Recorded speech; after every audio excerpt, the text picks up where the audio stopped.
Sabuncudan Nemis oğluğa. 29 aprel 2026 yıl. Şu malda aldık bakmağa. Bir tuğan.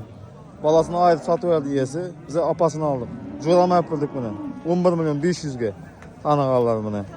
Renginin farkı yok. Renginin farkı yok ha. Şuna yapırdım. Bağı ol pul arcan deyip. Siymese güşüne kara milyonun.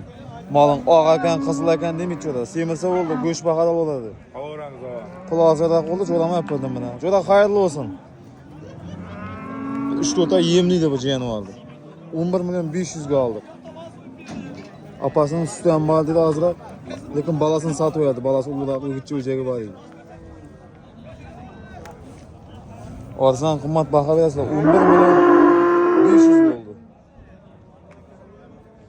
Güllenga ketdi xudo xolasa. Nemis oğulga. Mana shunday.